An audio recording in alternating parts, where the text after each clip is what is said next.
বিগত কয়েকদিন ধরেই একটা আলোচনা তুঙ্গে চলছে যে 2026-এর নির্বাচনটা অত্যন্ত গুরুত্বপূর্ণ। আর বিগত বছরে আমরা যে নির্বাচন বাংলায় দেখে এসেছি তার থেকে অনেকটা আলাদা হতে চলেছে।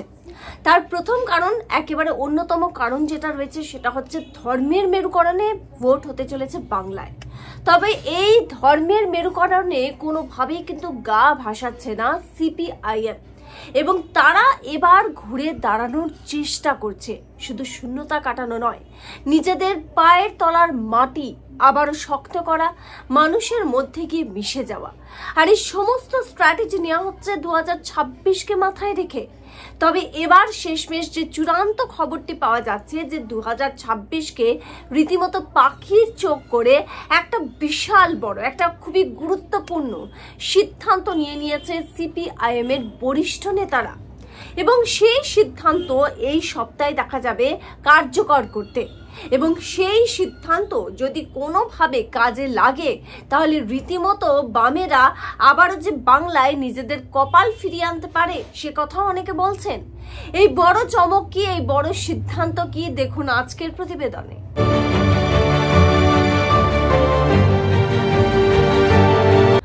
নমস্কার, পাবলিক পোল নিউজ বাংলায় আপনাদেরকে স্বাগত। আমি রয়েছে আপনাদের সঙ্গে শ্বেতা ভট্টাচার্য। 2026-এর নির্বাচন একেবারে দোরগড়ায়, প্রত্যেকটা রাজনৈতিক দল ঘর গোছাচ্ছে। তবে এবার যেটা নতুন একটা কোনো ঘটনা বলুন কিংবা নতুন ভাবে বিধানসভা নির্বাচনে যেটা দেখা যেতে পারে সেটা হচ্ছে সিপিআইএম। কেন এই কথা বলছি? রীতিমতো ঘর গোছানো অনেকদিন আগেই শুরু করে দিয়েছেন তারা। শুধু তাই নয়, বাংলায় যেহেতু বিগত কয়েকটা নির্বাচনে দেখা যাচ্ছে যে তাদের ভোট পার্সেন্টেজও বেড়েছে, সেক্ষেত্রে এবার অল আউট ঝাঁপাতে চাইছে সিপিআইএম। আর তার জন্য এবার চূড়ান্ত একটা সিদ্ধান্ত, চূড়ান্ত একটা পদক্ষেপ নিতে চলেছে সিপিআইএম এর বরিষ্ঠ নেতারা। এবার 2026-এর যে নির্বাচন সেটাকে লক্ষ্য করে লক্ষ্যভেদ করার ব্লুপ্রিন্ট তারা তৈরি করে ফেলেছেন। কি সেটা? যেটা এই মুহূর্তে জানা যাচ্ছে আলিমুদ্দিন সূত্রে, যে এবার কিন্তু সিপিআইএম এর পক্ষ থেকে সিদ্ধান্ত নেওয়া হয়েছে যে 2026-এর নির্বাচনে যুব মুখকে খুব বেশি করে কাজে লাগানো হবে। দেখুন, আগেই এই কথা স্পষ্ট হয়ে গেছিল যে সিপিআইএম এবার তারুণ্যে জোর দিয়েছে। শুধুমাত্র বরিষ্ঠ নেতাদের উপর ভর করা নয়, মানুষের কাছে 1:1 পৌঁছাতে হবে, এরকম একটা এজেন্ডা নিয়ে মাঠে ময়দানে তারা নেমেছিলেন। এবং সেই নামার পর আমরা দেখেছি মীনাক্ষী মুখার্জি থেকে শুরু করে দীপশিতা এবং সৃজনকে কাজে লাগানো। আর সেই কাজে লাগানো কোথাও একটা সাফল্যের ইঙ্গিত কিন্তু তারা পেয়েছে, বা একটা স্বাদ কিন্তু সিপিআইএম এর বরিষ্ঠ নেতারা পাচ্ছেন। তাদের অভিজ্ঞতা এটাই বলছে যে হ্যাঁ, যদি বরিষ্ঠরা এবার একেবারে ফ্রন্টে দাঁড় করিয়ে দেন এই তরুণ প্রজন্মকে, তাহলে কিন্তু আবারও ইতিহাস আবারও ফিরে আসতে পারে। মানে বাংলার মাটিতে আবারও কিন্তু সিপিআইএম নিজেদের পায়ে তলার যে মাটি সেটাকে শক্ত করার একটা কোথাও আশার আলো দেখতে পারছে। আর সেই কারণেই কি এবার একেবারে 2026-এর বিধানসভার নির্বাচনে প্রার্থী তালিকা চূড়ান্ত করে ফেলল সিপিআইএম এর নেতারা। প্রাথমিক একটা বলা হচ্ছে যে তালিকা কিন্তু চূড়ান্ত করা হয়েছে, এবং এই যে তালিকা, এই তালিকায় 11 জনের নাম রয়েছে, এবং এই তালিকায় একেবারে তরুণ প্রজন্মকে সামনে রাখা হয়েছে। কিভাবে কথা উঠে আসছে বা এই জল্পনা কোথা থেকে শুরু হয়েছে? এই জল্পনা শুরু হয়েছে সেটা হচ্ছে চলতি সপ্তাহে শনিবারে কোন্নগরে একটি কর্মসূচি রয়েছে, এবং সেই কর্মসূচিতে সিপিআইএম যেটা করতে চলেছে সেটা হচ্ছে বুদ্ধদেব ভট্টাচার্য, সীতারাম ইয়েচুরিদের স্মৃতিচারণ। তবে এবারে একেবারে অন্য একটা রীতিতে চলবে সিপিআইএম নেতারা। সিপিআইএম এর বরিষ্ঠ নেতারা যে সিদ্ধান্ত নিয়েছে সেটা হচ্ছে যে এবারের এই কোন্নগরের যে কর্মসূচি, সেই কর্মসূচিতে বক্তা হবেন পূর্ণভাবে, সম্পূর্ণভাবে দেখা যাবে বক্তার যে ভূমিকায় সেটা হচ্ছে তরুণ প্রজন্মকে। তরুণ প্রজন্মই কিন্তু এবারে বক্তার স্থানে কাজ করবেন, এবং এই তরুণ প্রজন্মই যেটা মনে করা হচ্ছে যে 11 জনের নাম বেছে নেওয়া হয়েছে, এই 11 জনের মুখকে আসন্ন 2026-এও কাজে লাগানো লাগানো হতে পারে, এবং যেটা সিপিআইএম এর বরিষ্ঠ নেতারা বা আলিমুদ্দিন যেটা মনে করছে যে এই স্ট্র্যাটেজি একেবারে 100% সফলতা আনতে পারে। শুধুমাত্র ভোটে আসনের নিরিখে নয়, নিজেদের পায়ের তলার মাটি শক্ত করা, সংগঠনকে অনেকটা মজবুত করা, এবং সেই তালিকায় 11 জনের নাম কিন্তু ইতিমধ্যে দেখা যাচ্ছে। সেই 11 জনের নাম আজকে আপনাদেরকে বলবো, যেটা সূত্র মারফত ইতিমধ্যেই হাতে আসছে আমাদের। প্রথম যে নামটা আসছে সেই নামটা আমরা সবাই জানি, মীনাক্ষী মুখার্জি, যার রকেটের গতিতে উত্থান হয়েছে এই দলে। এবং যেটা দেখা গিয়েছে যে মীনাক্ষী মুখার্জিকে খোদ বিমান বসু বলেছিলেন, যে ক্যাপ্টেনের আখ্যা দিয়েছিলেন। এবং মীনাক্ষী মুখার্জিকে 2011 সালে বিধানসভা নির্বাচনে কাজে লাগানো হয়েছিল। কোথায় কাজে লাগানো হয়েছিল? নন্দীগ্রামে, একেবারে হাই ভোল্টেজ একটা সিট বাংলার যে রাজনীতির, এবং সেখানে নন্দীগ্রামে যেখানে মমতা বন্দ্যোপাধ্যায় ভার্সেস শুভেন্দু অধিকারীর ফাইট হচ্ছিল, সেখানে মীনাক্ষী মুখার্জিকে দাঁড় করানো যথেষ্ট সাহসী একটা পদক্ষেপ ছিল, এবং সেই চ্যালেঞ্জকে অ্যাকসেপ্ট করে দাঁড়িয়েছিলেন মীনাক্ষী মুখার্জি। যদিও বা তিনি সেই সময় জিততে পারেননি, কিন্তু দেখা গিয়েছিল পরবর্তী সময় এই মীনাক্ষী মুখার্জি তিনি কিন্তু অনেক বেশি আরো পলিশড হয়েছেন। ইলেকশন বলা যেতে পারে যে রাজনীতিতে অনেক বেশি তিনি কিন্তু মানুষের মধ্যে জনপ্রিয়তা অর্জন করেছেন, অনেকটা বলা যেতে পারে পরিণত রাজনৈতিক ব্যক্তিত্ব হয়ে উঠেছেন। এবং যেভাবে তিনি মাঠে ময়দানে ছুটে বেড়াচ্ছেন, যেভাবে সংগঠনের কাজ করছেন, তাতে করে কিন্তু মানুষের মধ্যে তার গ্রহণযোগ্যতা বেড়েছে।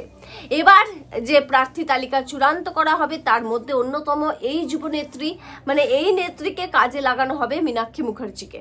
এবং সেই বক্তা যেটা চন্দননগরে যে অনুষ্ঠান হতে চলেছে, সেখানে অন্যতম নাম কিন্তু প্রথমেই রয়েছে মীনাক্ষী মুখার্জি। দ্বিতীয় যে নামটা সেটা হচ্ছে দীপশিতা ধর। আমরা জানি দীপশিতা যেভাবে তার হাতের তালুর মতো একেবারে তার চেনা এই উত্তর পাড়ার গোটা এলাকা, সেটাকে কাজে লাগাতে পারে সিপিআইএম। এবং দীপশিতাকে আমরা দেখেছি যে এর আগেও কিন্তু ভোটে কাজে লাগানো হয়েছে, যদিও বা লোকসভা ভোট বা বিধানসভা ভোটে তিনি জয়লাভ করতে পারেননি, কিন্তু মানুষের মধ্যে গ্রহণযোগ্যতা, মানুষের নজর কেড়েছেন দীপশিতা। এবং তিনিও তাই যেভাবে তিনি ছুটে বেড়াচ্ছেন, প্রতিনিয়ত প্রতিটা দিন সংগঠনকে মজবুত করার কাজ করছেন, তাতে করে মানুষের মধ্যে তার গ্রহণযোগ্যতাও অনেকটা বেড়েছে। তৃতীয় যে নামটা সেটা হচ্ছে এসএফআই এর সর্বভারতীয় সাধারণ সম্পাদক সৃজন ভট্টাচার্য। তার গ্রহণযোগ্যতা বলার অপেক্ষা রাখে না, যদিও বা তিনি ভোটে জয়ী হননি, কিন্তু তার জনপ্রিয়তা বেড়েছে, মানুষের মধ্যে গ্রহণযোগ্যতা বেড়েছে। তিনি যেভাবে দলের হয়ে কাজ করছেন সেটা কিন্তু রীতিমতো খুবই প্রশংসনীয়। দলের মধ্যে যে বরিষ্ঠ নেতারা রয়েছেন তাদেরও মন জুগিয়ে কিংবা বলা যেতে পারে কাজের মাধ্যমে তাদের মন জয় করে চলেছেন। আর ঠিক সেইভাবেই নাকি সাধারণ মানুষেরও মন জয় করতে সফল হবেন তিনি, এটাই কিন্তু দল মনে করছে। 4 নম্বর নাম হচ্ছে পান্ডুয়ার প্রাক্তন বিধায়ক আমজাদ হোসেন। এবারও নাকি তাকে পান্ডুয়াতে টিকিট দেওয়া হতে পারে এমন একটা সম্ভাবনার কথা উঠে আসছে, এবং আমজাদের ওপর দল কিন্তু ভরসা রাখছে। আমজাদ যেভাবে কাজ করছেন এখনো পর্যন্ত, তাতে করে দল আশাবাদী যে আস্তে আস্তে মানুষের মধ্যে তার গ্রহণযোগ্যতা বাড়বে।